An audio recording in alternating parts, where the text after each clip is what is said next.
taraweh berjamaah itu dimulai di masa Amirul Mukminin Khalifah kedua, Sayyidina Umar bin Khattab. Saat itu beliau melihat kaum muslimin itu terpecah belah di Masjidin Nabawi, Masjidil Haram Nabawi yang ada di Madinah. Itu ngelihat orang-orang pecah-pecah.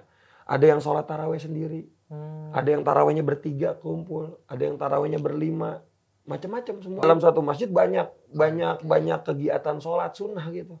Akhirnya mungkin inisiatif dari beliau, karena memang ada hadis dari Rasulullah itu yang menyatakan jangan pernah meragukan daripada lisannya Sayyidina Umar bin Khattab gitu ya, di antara salah satu hadisnya itu au kama qala Rasulullah. Akhirnya inisiatif beliau menggabungkan satu masjid, satu jamaah. Sehingga menjadi tertib dan kondusif. Akhirnya beliau mengatakan ini kalimat yang sangat luar biasa. Ni'matu bid'ah hadhihi. Itu kalimat yang paling luar biasa. Nikmat bid'ah yang paling nikmat itu ya ini.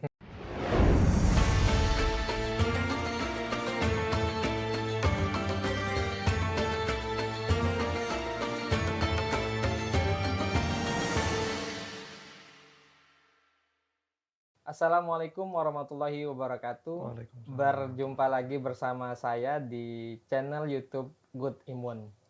Kali ini kami sedang berada di pesantren Al-Manar Azhari. Lokasinya di Depok. Begitu, sudah bersama kami Haji Yusron Hamdi atau lebih akrab dipanggil Gus Hamdi. Assalamualaikum Gus. Waalaikumsalam warahmatullahi wabarakatuh. Gimana kabarnya Gus? Alhamdulillah baik. Jalanin Ramadan sehat semuanya. Alhamdulillah. Amin. Menurut informasi nih Gus Hamdi juga punya hobi naik gunung ini Gus. Bener Gus? Lebih tepatnya sih bukan hobi ya. Lebih tepatnya ngabisin waktu. Iya. Kalau hobi kan banyak persiapannya ataupun harus dijalanin. Kalau saya kan enggak. Kalau ada waktu kosong aja jalan. Terakhir kapan Gus naik gunung? Sekarang 2023 berarti. 2023 itu di Desember kalau nggak salah. Kemarin sih ke Dieng. Oh, ke Dieng. Sama anak santri, tapi saya nggak ikut naik ke bukit. Ke Sikunir saya nggak ikut karena lagi sakit. Iya. Tapi memang gunung itu tempat paling refresh ya, tempat paling adem buat apapun lah. Apa itu? Naik gunung bagi Gus Hamdi itu apa? Sesuatu yang gini, awalnya itu naik gunung itu ya bahasanya ikut-ikutan. Karena udah lama itu dari 2016, 2017, terus akhirnya baru kesampaian 2020. Lagi-lagi pas COVID. Semuanya tuh mulai dari COVID. Kita kosong, nggak ada kegiatan, ya udah kita berangkat bismillah. Gunung pertama di Wonosobo. Habis itu udah keterusan. Per 3 bulan sekali kita naik. Nah sampai terakhir 2023 kemarin, 2024 Februari kemarin ke Sikunir lah, itu mah trip biasa. Intinya naik gunung itu kalau buat saya pribadi lebih seperti healing lah, healing apa ya? Healing yang bikin capek. Kalau orang punya hobi traveling tuh enak, tapi kalau orang punya hobi naik gunung itu berat banget.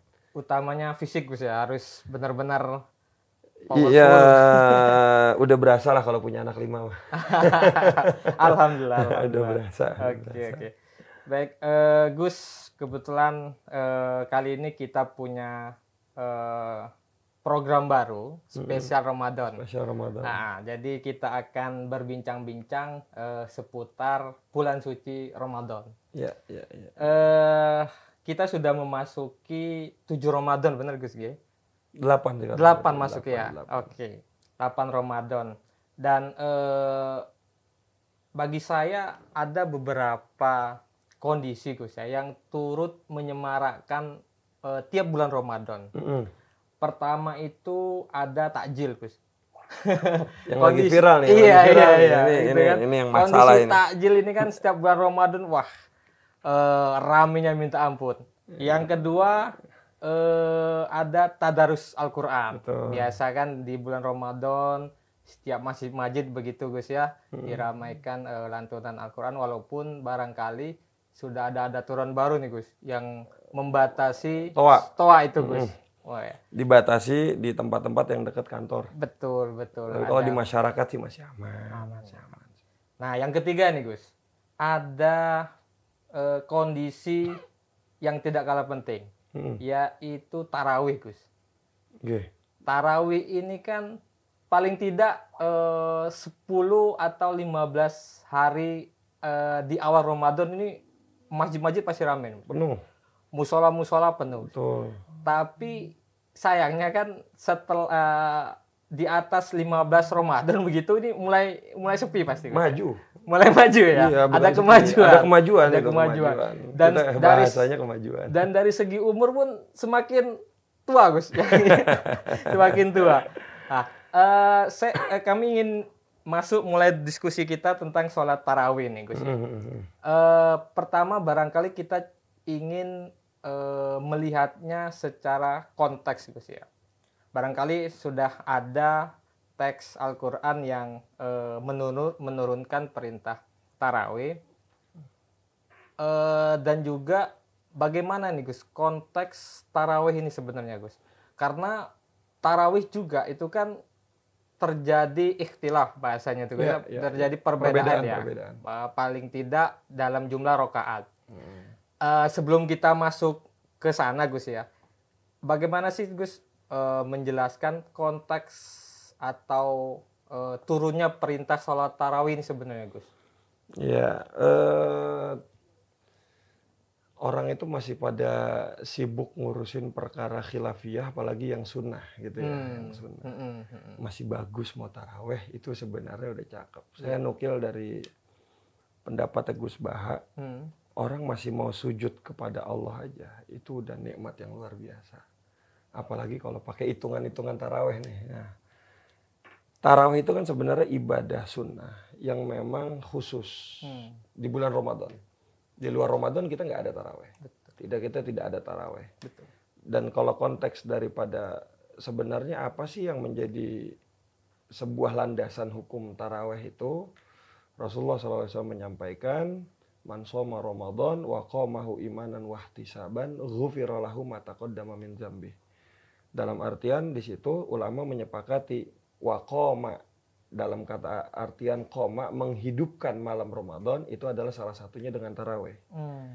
Nah, taraweh ini memang ketika itu turun pada zaman Rasulullah SAW, tahun kedua kalau tidak salah, di tanggal 23 Ramadan, Rasulullah ikut sholat di situ dan akhirnya semuanya berbondong-bondong. Nah, Siti Aisyah juga pernah menyampaikan sebuah riwayat pada sewaktu-waktu di malam Ramadan, atau kama qala Rasul gitu ya. Sahabat itu pada nungguin di hari ketiga atau hari keempat Ramadan tuh pada nungguin. Nungguin di masjid, nungguin Rasulullah keluar. Nungguin Rasulullah keluar. Tapi ditungguin tuh Rasulullah nggak keluar-keluar. Akhirnya Rasulullah nggak keluar-keluar, di malam-malam berikutnya akhirnya Rasulullah keluar dan bilang, kenapa saya nggak keluar? Karena saya takut tarawih ini dianggap sebagai hal yang wajib. Nah, Ramadan itu adalah penuh dengan berkah. Di antara salah satu keberkahannya adalah adanya perintah untuk menghidupi malam Ramadan dengan cara tarawih itu. Dan jadi tarawih itu sebenarnya sunnah yang memang dalam perspektif kita itu khusus, spesial, hanya ada di bulan Ramadan. Betul. Tapi lagi-lagi bukan sebuah kewajiban. Itu patokannya itu. Jadi jangan sampai orang-orang terlalu ribut berdebat tentang masalah perbedaan khilafiyah, masih sholat taraweh aja udah masih alhamdulillah.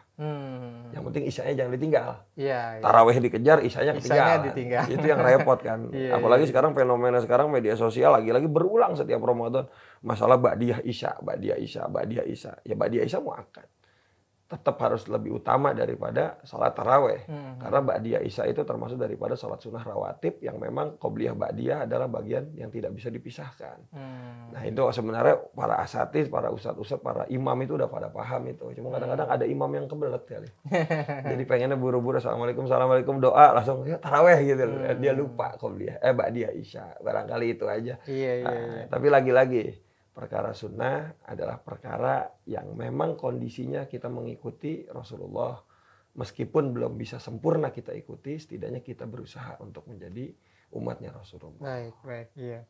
Karena di masyarakat tuh kan ada anggapan bahwa misalkan nih Gus, tidak tarawih itu adalah bagian dari mencacati puasanya begitu, atau tidak lengkap lah, tidak Tidak sempurna sempurna puasanya dengan puasanya. tidak tarawih. Betul. Dan ini juga menarik Gus, mungkin melanjutkan bahwa sholat tarawih ini kan sunnah Gus ya, tapi dilakukan dengan berjamaah itu Gus. Itu untuk memahami konteksnya itu bagaimana Gus ya? Saya tadi ngambil dulu nih yang ada pertanyaan itu. Baik. Katanya tidak tarawih itu mencacati puasa. Makanya dalam hadis itu tuh beda. Ada dua apa namanya, dua konteks yang berbeda. Man shoma Ramadan wa qamahu. Jadi bukan dalam artian ini satu ibadah. Puasa mah sendiri, menghidupi Ramadan sendiri. Ini yang harus dicatat. Jadi jangan sampai gara-gara kita nggak tarawih, puasa kita cacat. Nggak ada. Nggak ada urusan. Dalam hadis dikatakan as-shaumu junnah. Puasa itu adalah tameng. Dan tameng ini bisa rusak ketika kita berbuat rofath, berbuat suatu omongan yang jelek, ya, wala jidal, dan sebagainya. Ada 4 perkara itu. Dan ketika kita diajak bertengkar, maka katakanlah ini soim, saya sedang berpuasa. Itu baru yang mencederai atau mencacati pahala puasa. Tapi kalau tidak melaksanakan taraweh, itu semata-mata bukan mencederai puasanya, tapi mencederai daripada Ramadannya. Karena memang perintahnya man shoma Ramadan wa qamahu. Menghidupi malam-malam di Ramadan itu adalah salah satu perintah tersendiri. Dan bukan hanya dengan taraweh. Ya lagi-lagi saya bukannya tidak mendukung taraweh, bukan. Ini banyak orang yang pengen taraweh. Tapi dia jaga malam jadi satpam. Terus kondisinya bagaimana? Apakah dia harus keluar dari pekerjaannya buat taraweh? Bisa ikut taraweh ya? Ya gimana? Sandang pangan papan buat keluarganya kan lebih wajib. Harus dia penuhi, harus dia lengkapi sebagai seorang kepala rumah tangga. Jadi jangan sampai kita menganggap bahwasanya orang yang tidak taraweh itu adalah orang yang tidak sempurna puasanya, nggak ada urusan. Banyak orang pengen taraweh, tapi keadaan mereka sakit, mereka sedang bekerja, mereka dapat shift malam, mereka buruh, mereka memang tidak bisa meninggalkan yang menjadi tugas pokok yang lebih wajibnya, ya kita nggak boleh memungkiri itu. Nah, adapun untuk masalah taraweh berjamaah, sebenarnya begini, taraweh berjamaah itu bukan di zaman Rasul. Bukan pula di zaman Sayyidina Abu Bakar. Karena kan khalifah ada turunannya tuh. Setelah Rasulullah ada Sayyidina Abu Bakar, Sayyidina Umar, Utsman, Ali. Taraweh berjamaah itu dimulai di era di masa Amirul Mukminin khalifah kedua, Sayyidina Umar bin Khattab. Saat itu beliau melihat kaum muslimin itu terpecah belah di Masjidil Nabawi, Masjidil Haram Nabawi yang ada di Madinah. Itu ngelihat orang-orang pecah-pecah. Ada yang sholat taraweh sendiri, ada yang tarawehnya bertiga kumpul, ada yang tarawehnya berlima, macam-macam semuanya bentuknya. Terpecah-pecah dalam artian dalam satu masjid. Dalam satu masjid banyak kegiatan sholat sunnah gitu. Akhirnya mungkin inisiatif dari beliau, karena memang ada hadis dari Rasulullah itu yang menyatakan jangan pernah meragukan daripada lisannya Sayyidina Umar bin Khattab gitu ya, di antara salah satu hadisnya itu au kama qala Rasulullah. Akhirnya inisiatif beliau menggabungkan satu masjid, satu jamaah. Sehingga menjadi tertib dan kondusif. Akhirnya beliau mengatakan ini kalimat yang sangat luar biasa. Ni'matu bid'ah hadhihi. Itu kalimat yang paling luar biasa. Nikmat bid'ah yang paling nikmat itu ya ini. Bila saya dibilang. Jadi makanya itu salah satu pendapat. Ini kita lari kemana-mana nggak apa-apa ya. Nggak apa-apa. Makanya dalam pandangan Imam Syafi'i mengatakan bid'ah itu bukan hanya dolalah, bukan hanya bid'ah hasanah. Tapi bid'ah itu ada banyak kategorinya. Ya ada 5 kalau disebutnya gitu ya. Jadi jangan sampai bid'ah itu semuanya dolalah. Enggak, bid'ah itu ada bid'ah hasanah, ada bid'ah dolalah, ada bid'ah sayyi'ah, ada dan lain-lain sebagainya. Jadi Sayyidina Umar mengatakan nikmatul bid'ah hadhihi. Sebaik-baiknya nikmat ya. Bid'ah ya ini nih. Bisa menggabungkan, mengelompokkan tadinya kaum muslimin yang terpecah belah menjadi satu jamaah. Nah, itu menjadi akhirnya melihatnya lebih kondusif, lebih tertata, lebih rapi, dan akhirnya kita sampai sekarang karena di antara salah satu hukum yang harus kita pegang adalah ijma' para ulama, para khulafaur rasyidin juga dikatakan sebagai ijma' yang harus kita pegang pendapat para ulama terdahulu. Makanya sampai sekarang kita taraweh berjamaah. Meskipun ada yang sendiri-sendiri juga di rumah. Betul, Gitu. betul, Ada betul. juga yang sendiri-sendiri itu boleh, tapi lebih baik berjamaah. Baik, Gitu. baik. Ya barangkali hikmahnya adalah bagaimana masjid ini tetap dilakukan ibadah yang sifatnya kolektif begitu. Tidak Lebih rapi. Baik. Eh saya ingin melanjutkan begini, Gus.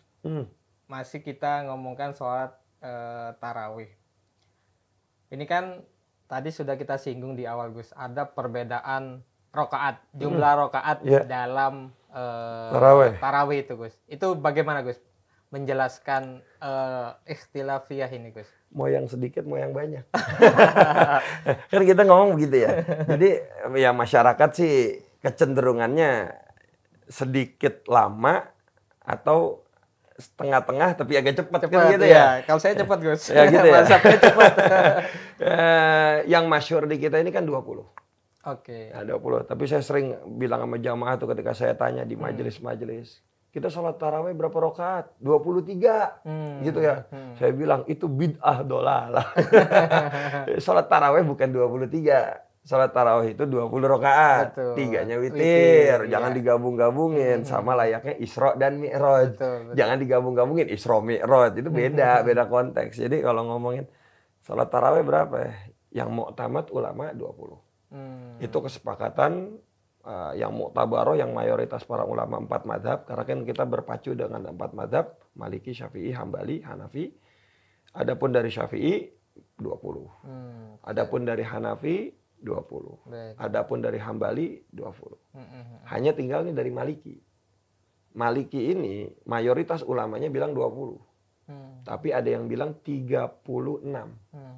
Dinukil ada satu pendapat dari sahabat melihat dulu di zaman Rasulullah dan di zaman para khulafaur rasyidin kebanyakan orang melaksanakan ibadah tarawih itu 39 rakaat. 30. Ya, 39 rakaat. 36-nya tarawih, 3 rakaatnya witir. Tapi Imam Malik akhirnya berpegang pendapat tetap pada 8. Dan itu sedikit. Nah, jadi Imam Maliknya sendiri itu 8. Tapi sedangkan ulama Malikiyahnya itu kebanyakan 20. Jadi yang mu'tamad 20. Bahasanya begini. Kalau saya sih hitung-hitungan sama masyarakat begini. Kalau ternyata sholat tarawih itu 20, kita menang. Kalau ternyata seandainya nanti sholat tarawih yang benar itu 8, kita tetap banyak. Lebihnya. Betul. Lebih baik kita cari aman yang banyak kan aja. Supaya nanti kalau seandainya yang benar 8, kita lebihannya banyak. Daripada yang 8 ternyata yang benar 20. Utangnya banyak. Utangnya banyak itu dia bingung ntar bayarnya gitu ya. Jadi ya udah ngambil yang tengahnya di 20. Justru jangan ngambil yang 8, ngambilnya 20 sama 36. Itu yang bagus. Karena kan ngidupin malam Ramadan. Sekarang tarawih ini dibikinnya ya kalau imamnya muda cepet. Itu jamaahnya ramai. Tapi kira imamnya udah mulai rada-rada tua, bacaannya agak lama, itu ya khawatir juga jamaahnya. Ya, itu fenomena masyarakat. Iya, yang khawatir enggak yang tua aja, Gus ya. Yang muda juga sama. Nah, ini sampai ini kayaknya. Kita menghadapi di masa akhir zaman, di mana keimanan, keislaman dan nilai ibadah kita itu tidak seperti zaman-zaman terdahulu. Rasulullah yang sudah dijamin masuk surga saja sholat malam sampai kakinya bengkak. Kita yang belum ada jaminan. Ya sholat tahajud aja cuma 2. Apalagi anak-anak muda ini ke distrak, macam-macam. Ya itu disuruh jadi Bilal, makanya mereka tuh dikuncinya suruh jadi Bilal, suruh baca doa kamilin, suruh baca doa witir supaya nggak kemana-mana. Betul. Dan juga biasanya ada ini Gus ya, mencatat ceramah. Itu anak-anak SD itu fenomena dari sekolah itu akhirnya habis taraweh bukannya kita wiridan selesai gitu ya ngobrol, tanda tangan ngantri waris. Tapi nggak apa-apa, itu bagian dari tarbiyah. Iya, untuk pendidikan baik itu Gus ya. Baik, yang paling penting dari perbedaan itu adalah yang penting mau sholat begitu Gus ya. Betul. Yang mau sholat. Betul, yang penting isya. Yang penting isya apalagi Gus ya. Kalau saya mah yang penting isya. Adapun tarawih itu bonus. Baik. Ada lagi Gus ini. Tadi kan sempat Gus Hamdi singgung bahwa ada yang katanya menganggap sholat tarawih 23. Tapi ternyata kan 3-nya itu witir. Sebenarnya Gus, witir itu apakah harus digabungkan dengan tarawih atau bagaimana Gus? Karena pengalaman saya juga kadang sholat tarawih itu ada yang tidak melanjutkan sholat witir. Nah, ini bagaimana Gus menjelaskan fenomena seperti ini Gus? Gini, lagi-lagi kita kan dipaksa gitu ya. Dipaksa dalam artian ketika kita masuk ke dalam Ramadan itu semua nuansa adalah ibadah. Ini yang tidak disadari ataupun yang disadari oleh masyarakat kaum muslimin. Ketika datang Ramadan itu kita seakan-akan mau berbuat baik semuanya. Ini luar biasanya aura-aura hawa-hawa Ramadan itu seperti itu. Maka kenapa para ulama bilang kenapa harus ada witir? Padahal kalau konteksnya witir itu adalah sholat paling terakhir. Betul. Witir itu sholat penutup. Nah, justru yang jadi khilafiyah itu bukan setelah tarawehnya. Tapi bolehkah nanti kita sholat tahajud setelah kita witir? Oke. Itu yang justru yang lebih banyak pertanyaan di masyarakat tuh itu. Oke. Kita sudah witir nih setelah taraweh. Boleh nggak kita sholat tahajud? Apakah sholat tahajud kita tidak boleh karena ngikutin hadis Rasulullah, sholat witir adalah sholat paling terakhir. Tidak ada sholat setelah witir. Baik. Iya, nah, betul. ini konteksnya. Yang jadi masalah kan itu. Tapi kalau seandainya kita lihat ngacu dari tadi pertanyaannya, apakah sholat tarawih harus dibarengi witir? Jawabannya pasti tidak. Baik. Pasti tidak. Tapi kalau seandainya kenapa harus digabungkan? Ya lagi-lagi itu. Daripada orang ntar nggak witir, lebih baik habis tarawih. Iya. Karena kecenderungan orang bangun buat sholat tahajud itu, emak-emak lebih repot ngurusin masakan daripada nyempetin diri buat sholat tahajud. Kan gitu. Makanya di ulama memang ada berbeda pendapat. Imam Nawawi bilang, kalau seandainya itu orang nanti bangun lalu sholat tahajud, padahal sudah witir, maka teruskan saja. Tapi tidak mendapatkan fadilah dari yang disampaikan Rasulullah. Apa itu fadilahnya? Bahwasanya witir adalah sholat paling terakhir. Jadi hanya tafut, hanya hilang di fadilah itunya saja. Sama seperti orang misalkan sholat di awal waktu, di tengah waktu, di akhir waktu. Apakah ada yang berdosa? Ada nggak yang berdosa kira-kira? Tidak ada. Nggak ada. Semuanya sah. Mau sholat di awal waktu, baik. Sholat di tengah waktu, baik. Sholat di ujung-ujung, juga baik. Hanya yang tidak didapatin adalah fadilah sholat di awal waktu. Begitupun dengan kita. Kalau kita witir setelah taraweh, maka ketika kita nanti malamnya tahajud, maka kita tidak mendapatkan fadilah melaksanakan sholat witir sebagai penutup. Tapi apakah sholat tahajudnya sah? Sah, karena sama-sama posisi sunnah. Beda lagi kalau ba'diyah asar. Nggak ada. Iya. Ya, karena memang itu waktu yang diharamkan. Nah, jadi untuk konteks pertanyaan ini, kenapa harus digabung? Karena itu tadi, khawatir orang-orang tidak memiliki kesempatan untuk melaksanakan witir di malam hari, sehingga witirnya dijadikan di setelah taraweh, supaya menjadi rangkaian daripada sholat taraweh dan witir. Nah, ini kan juga ada fenomena terakhir nih sekarang nih. Kenapa sholat witir 2 rakaat? 2, kemudian lanjut 1. Padahal niatnya sama-sama witir. Padahal witir artinya ganjil. Ganjil ya harusnya. Itu gimana Gus? Nggak ada di pertanyaan. Nggak kita jawab. Tapi bolehlah kasih bocoran Gus. Karena gini, kenapa kita 2? Witir itu kan sempurnanya 11.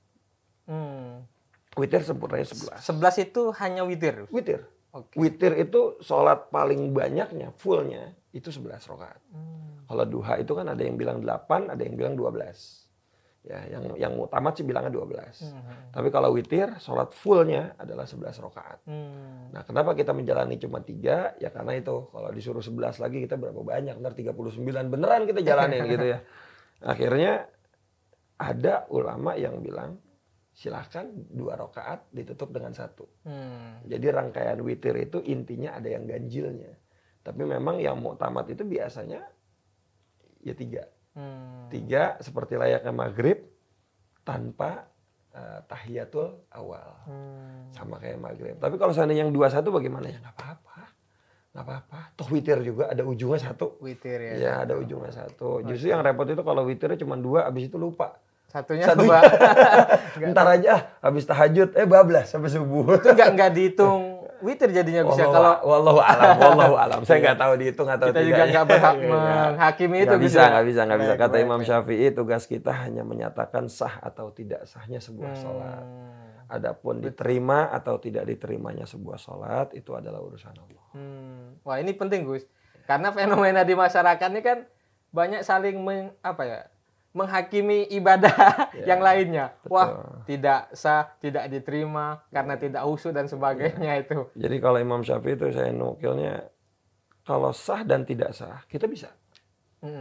Tapi kalau diterima dan tidak diterima hanya Allah yang tahu. Karena sah atau tidak tuh ada indikatornya. Ada indikatornya. Dia tidak wudhu langsung sholat. Baik. Dia terbuka auratnya langsung sholat. Dia nginjek najis langsung sholat. Itu kan sudah tidak sah secara otomatis. Ataupun dia sholat tapi nggak ngadep kiblat. Ngadepnya ke utara, ngadepnya ke selatan, ya otomatis tidak sah sholatnya. Kecuali dalam masa-masa tertentu lah kita paham itu. Dalam hal darurat ataupun di bis, di pesawat dan lain sebagainya. Tapi kalau untuk indikator diterima atau tidak yang diterima itu urusan Allah. Jangan pernah sekali-kali kita mengecam atau menjas orang sholatnya tidak diterima. Betul. Karena nikmat sujud itu yang tadi saya katakan di awal, nikmat sujud saja itu udah luar biasa. Karena banyak orang yang tidak pernah sujud kepada Allah. Di antaranya iblis. Tidak mau bersujud kepada Nabi Adam. Padahal iblis itu bersujud kepada Allah. Tapi dia nggak mau bersujud kepada orang yang Allah sudah memerintahkan untuk sujud gitu. Gitu kira-kira. Witir emang polemik terus ini witir. Iya, karena ya setiap Ramadan ya, setiap bulan puasa, witir tuh mesti jadi polemik di masyarakat. Entah itu perbedaan rakaat tadi, dari segi pelaksanaannya, ada yang nggak sholat tarawih dibilang ini, terus juga witir kok misalkan 2 lanjut 1 gitu dan sebagainya. Memang banyak dari pelaksanaan sholat baik itu tarawih dan witir. Kita juga banyak nih buat berikutnya, nanti bisa dipertanyakan di berikutnya itu yang formasi 4-4-3 itu juga ada. Itu kan formasi tarawih. Iya, formasi tarawih 4-4-3 itu kan ada juga itu 4 tarawih, 3 witir itu udah kayak formasi bola gitu. Baik, iya menarik itu Gus. Baik, sebelum kita lanjut Gus, kita break sebentar Gus. Oke, siap.